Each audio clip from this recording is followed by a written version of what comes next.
Dear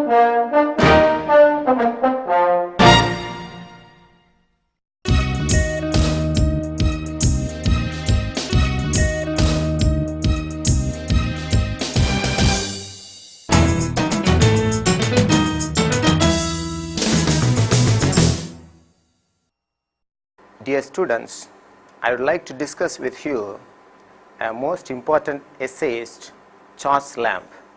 The topic of my today's discussion is Lamb as an essay. Dear students, Dr. Johnson has defined essay as the loose sally of the mind, an irregular, indigested piece, not a regular and orderly composition. Dr. Johnson must have in mind the typical 18th century essays. If one sticks on to the definition of Dr. Johnson, then we may have to exclude some of the important essays like Bacon, like Locke, etc. And Bacon is a very important essayist, and according to Bacon, an essay is nothing but a brief note set down rather significantly than curiously, not vulgar, whereof man can find much in experience and less in books. According to Bacon, it is the experience which is of more importance than of anything.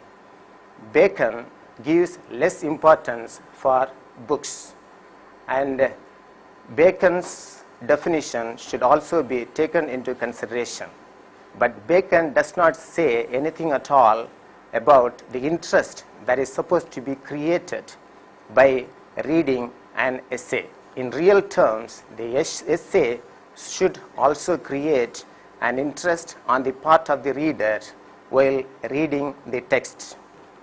Now, let us go to Lamb as an essayist. We know that Lamb belongs to the 19th century Romantic age. Though he belongs to the 19th century Romantic age, most of his writings are based on the earlier 18th century essays. In the 19th century, we find a very great movement in England towards nature. This is a peculiar writer who does not give any importance at all for nature. So, Lamb cannot be excluded from the essayists of the 19th century. He has a peculiar style of himself which has to be accepted and appreciated.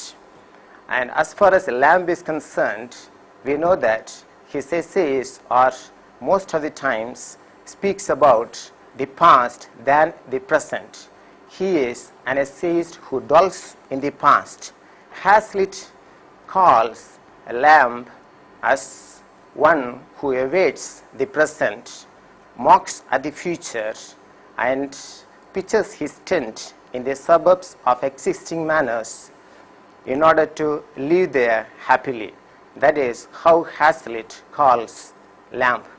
So we understand that Lamb not only has got love for the past, but also he has got love for the 18th century England, its theaters, its streets, and its people. So he is the one who talks about the ordinary, common, day-to-day life of the people.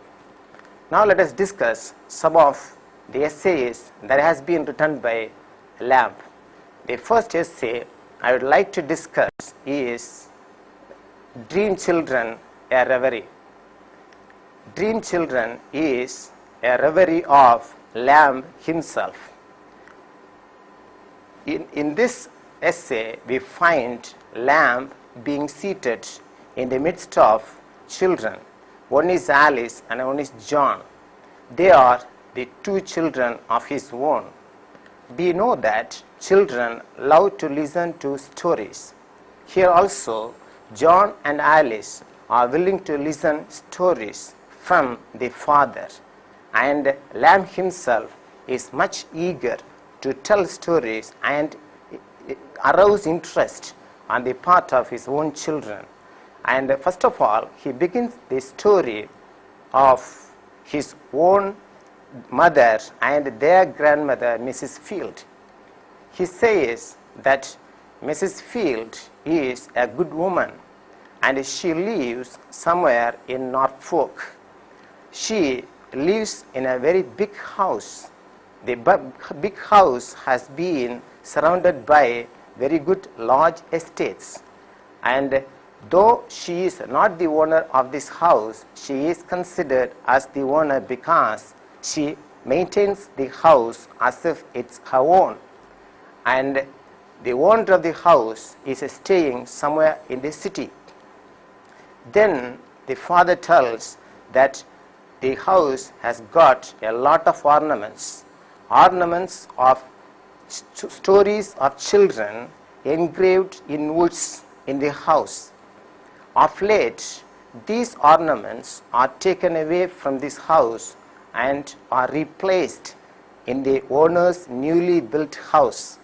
At this time, John represented his wish with a smile, maybe to ask how it is possible for the owner to shift the old ornaments to his new house and how it may look awkward. Then he goes on to tell about Mrs. Field herself. She was a very good dancer while she was young, and there were a lot of people who come to watch her on the stage while she dances. At this time, Alice's right leg plays an involuntary movement. When the father looks at keenly the legs of Alice, she stopped and stood silent and looked at the father. Then he goes on to tell about the two ghosts who used to haunt the house. Though these two hosts come to the house at night times, they are very much friendly with Mrs. Field, and Mrs. Field was never been disturbed by these two apparitions. Now John, who is listening to the story of this ghost, looks himself very strong and putting up a brave face, looking at the father. Then he tells that at the death of Mrs. Field, there was a large procession. Many people in the village have attended the funeral of Mrs. Field. This shows how Mrs. Field has been loved and respected by the people in the locality. And one more thing I would like to say about Mrs. Field is that she is a regular visitor to the church and she knows the Bible very well, and she has been loved and respected by all. Now Lamb goes on to tell stories about his own brother and their uncle, Mr. John. He says that John is a good man. He is loved and respected most by the mother. He loves hunting very much and he goes regularly for hunting. He was a smart guy, unlike me. That is what Lamb says. When I had fallen sick, my brother John carries me on the shoulder to the hospital and takes care of me.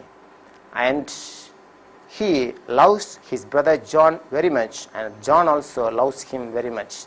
Then he goes on to explain how when he had fallen sick, Lamb did not take care so much as he had received care from his brother, so he had a premature death.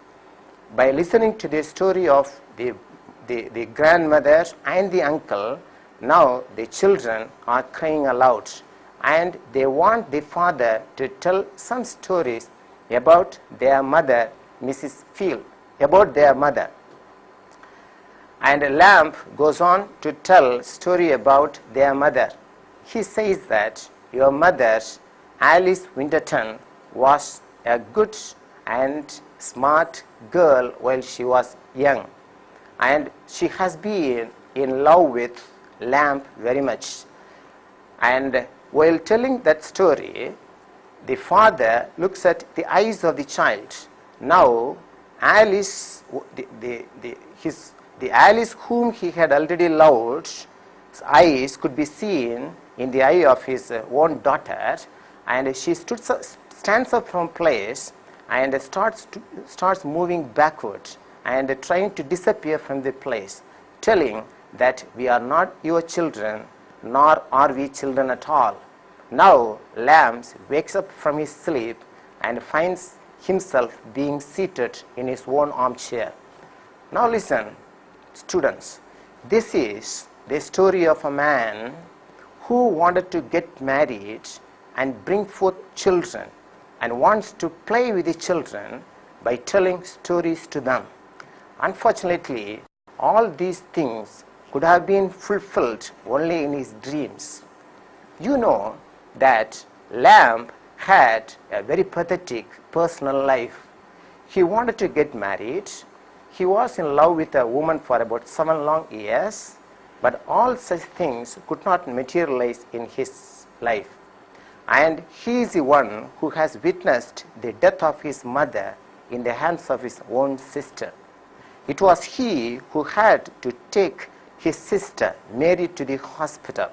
There were some reports stating that Lamb and Mary, his own sister, get admitted in the asylum very often.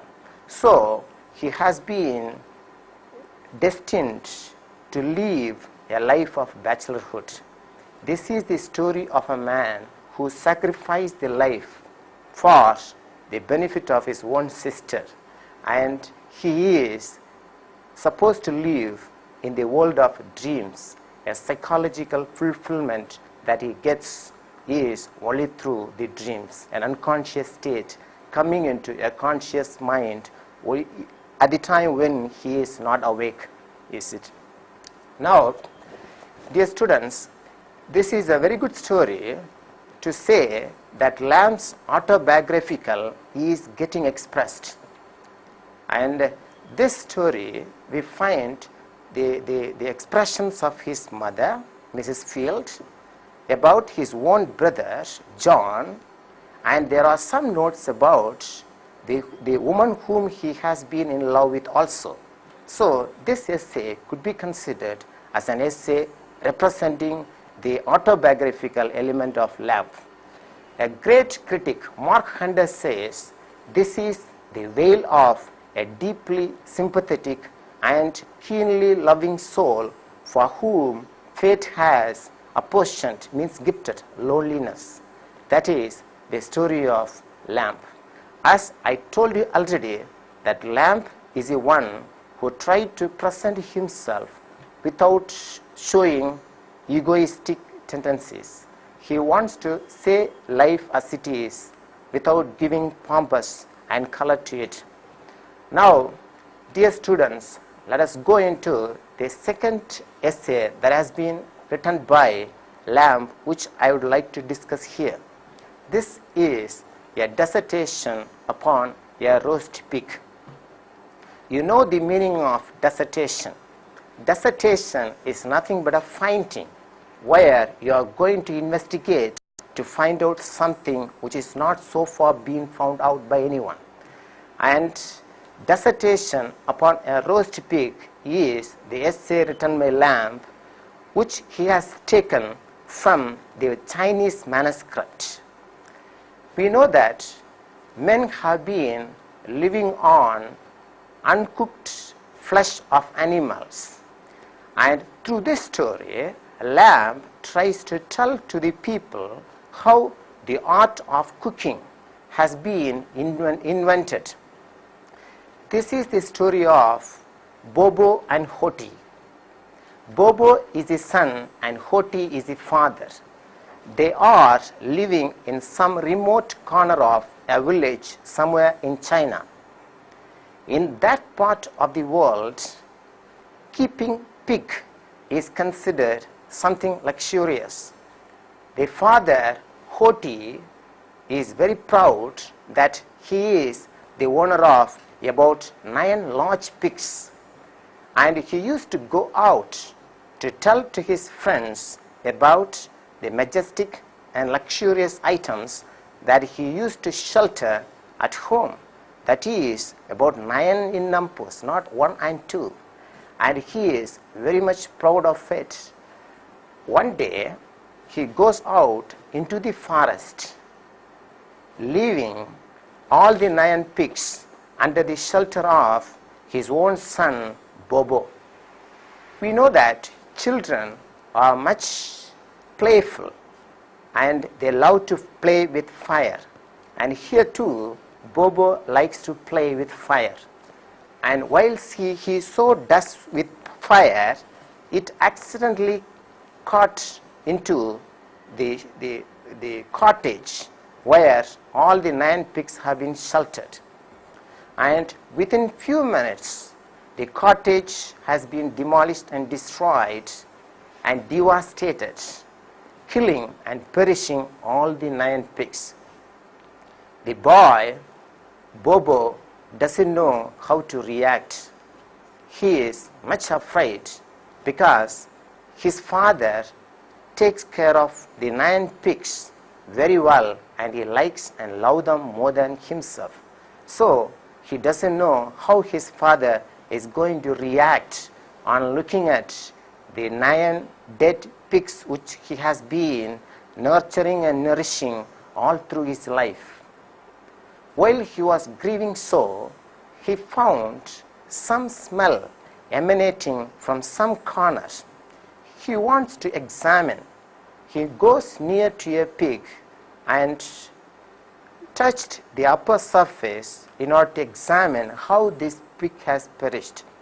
Now, accidentally, his fingers have got deep into the flesh, that too very hard flesh of this pig, and the tip of his fingers got burnt. As a natural reaction, he has pulled his fingers back, and since the tip of his fingers are very hard, he wanted to cool it. This time he cooled by applying on his mouth, and when he so does, he finds some taste in it. So he repeated the action. He loved the taste of this flesh, the perished flesh of the pig. He continuously eating it. While he is yet to complete, his father has appeared, and he was shouting and yelling and wailing at the death of all the 9 pigs. And he could not bear the sight of his own son eating the flesh of such a luxurious item. He is about to punish him very severely. But the son, unmindful of the words and accusations of the father, goes on with his business of eating with the perished flesh of the pig. Now, after completely eating one full pig, he comes closer to the father and advises him to taste one. And he says, it tastes nice, but the father got wild. This time the son has dragged by pulling on the 2 legs of this pig and brought it very close to the father. The father also wanted to examine by touching. This time his fingers also have gone deep into the burnt flesh of the pig, and the tip of his own fingers also have got burnt. As a natural reaction, he pulled it back. Since it was so hard, he applied on his mouth, and he also found some taste in it.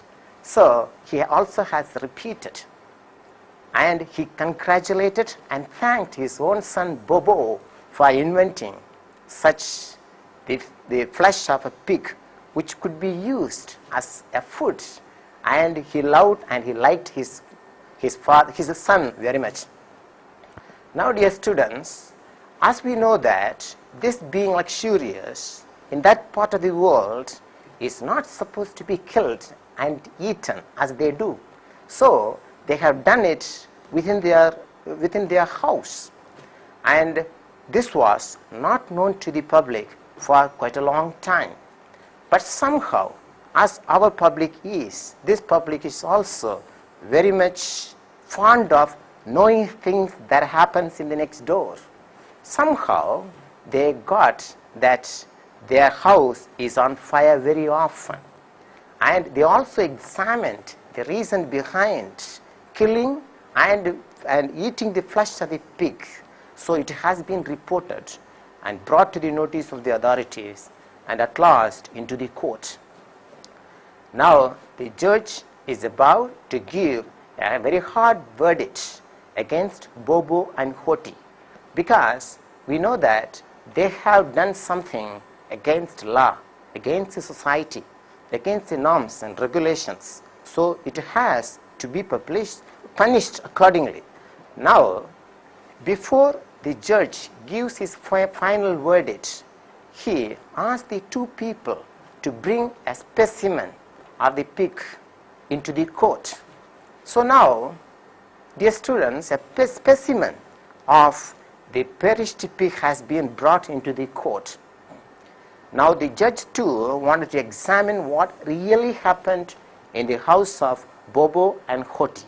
So he too touched the surface, and now his finger also got burned because it went too deep into the flesh, which is very hard, and as a natural reaction he pulled it back, and in order to apply the burning fingers of his own, he put it on his mouth, and he also finds some taste. And now he also has completed finishing the whole specimen of the pig that has been brought to the court. And he has given a verdict at last in favor of Bobo and Hoti. Besides, he also thanked them for inventing certain art, and he also have congratulated them because they are the one who have found out the art of perishing the pig and eating its flesh. Now, look at Lamb. He does not stop with this. He is going still beyond. He says that this has become a very good subject in the university. So students in the university also discussed the perished, how to perish, how to kill. And at last they come out with their own version, saying that a pig that is killed by whipping will be more tastier than the pig that has been killed by any other ways. Now, he also says that a pig which is killed and perished less than a month old is more tastier than the pig which grows beyond that. Now you imagine your own dining table where one of the dishes is going to be a pig which is less than a month old lying in a plate as if the plate is its second cradle, right? This is quite interesting. Now he says again that pig's flesh promotes friendship. This is a very, very interesting statement. Other than any other animals, it is the pig's flesh that promotes friendship, he says, Lamb says. He comes out with his own defending arguments, saying that it is all because that all its parts are equally tasty. So, if four friends sit together with a perished pig, whoever takes whichever portion, there won't be any complaint, whether it's a leg piece, whether it's a hand piece, whether it's a tail piece, no one bothers about that, because each portion is equally tasty. So it promotes friendship. Now look at Lamb. In the previous essay, we find him as coming out with autobiographical elements, expressing and explaining the anguish of his own, which could not get fulfilled in his own life. Now he is coming out with a very interesting humorous story. A man with such a pathetic experience in his life, we never imagined would come out with such a serious and humorous stories. That is Lamb. Now, dear students, let us go into the next essay which I like to discuss with you. This is two races of men, right? This is again an important essay. Here, Lamb is dividing humanity into two. That is, two races of men into two races. He does not divide men on the basis of their color, on the basis of their caste, the place where they are born, and the language they belong to, but he says, I think you never imagined such a division in humanity ever made by anyone. It is Lamb alone who is putting it for the first time, as a borrower and a lender. Right? A borrower is a person who borrows money from others. A lender is a man who gives money to others. That's how he defines a borrower and a lender. All right? Then he goes to ask a question to the reader. He asks, who is great? Is a borrower great or is a lender great? I know that you'll come out with your own statement saying that it is the lender who is greater than a borrower. But according to Lamb, it is a borrower who is greater than a lender. Because he says that by looking at the appearance of a man, you can say whether he is a borrower or a lender. How plump he appears, how easygoing he is, how he is a type who moves with the wind, all defines about his own characteristics of going to the people and asking money. And there are some people who lend, they always look lean because they are born on the earth to work a lot in order to earn, to give for others. And that is a lender. Now, dear students, in this particular essay, he says that he comes out with his own experiences with his own friend called Ralph Bigot. He says that Ralph Bigot was born in a very, very rich family. He squandered his wealth while he was very, very young. And he has a way of living. He used to borrow money from others and he spends money immediately. According to him, the money that is kept in the pocket for more than 3 days spreads foul smell. So the money has to be spent afresh. If he has excess of money in his pocket, he used to throw that into the pond or somewhere in the ditch or sometimes in the water. So he never cares. This is all because that the sources from which he collects money is innumerable. Now, once, according to him, again, everything belongs to everybody. The money that belongs to yours can also be shared by me. The things that you keep with you can also be used by me. But the reverse is not possible. Whatever belongs to me cannot be used by you. That is the definition and the opinion of all the borrowers. Now, Ralph Bigot has borrowed money from about 20% of the population. And our Lamb has got a chance to go along with him once in his lifetime.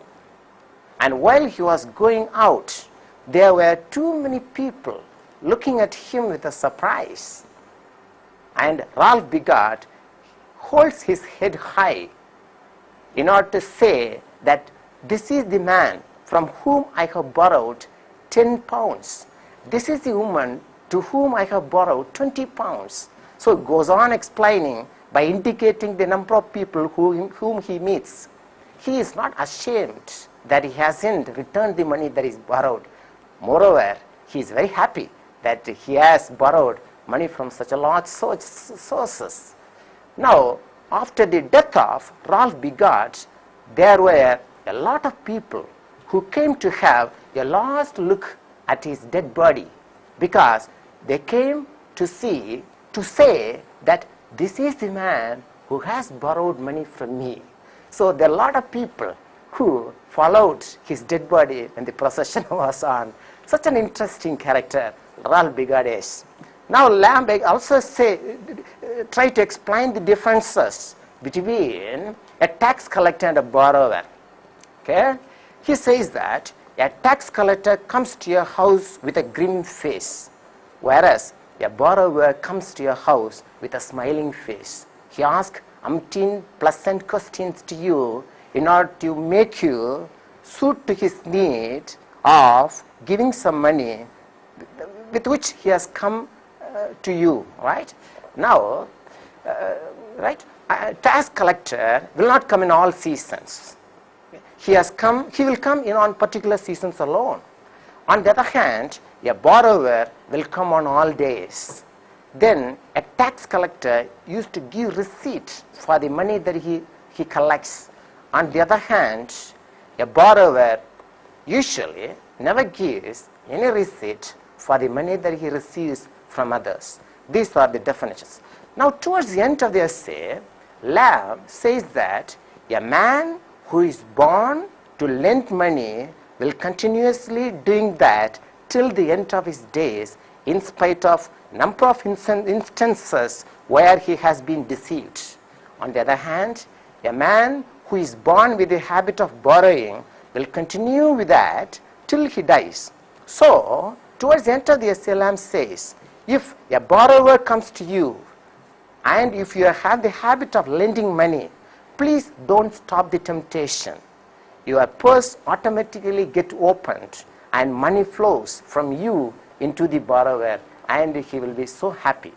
Dear students, it is only after reading this particular essay I have stopped myself to the maximum extent to be a lender. I want to be a borrower hereafter. I hope you also may enjoy reading this particular essay. All right. To conclude, I have here discussed 3 of the essays of Charles Lamb, where we find the autobiographical element, we also find the humor, we also find the pathos. All humor, pathos and autobiographical elements are all inseparable from his essays. Lamb is his essays and his essays are Lamb. Lamb and his essays are one and the same. They are nothing but his own experiences get expressed in the form of humor, in the form of autobiographical element, and in the form of pathos. I thank you very much for listening to me so far.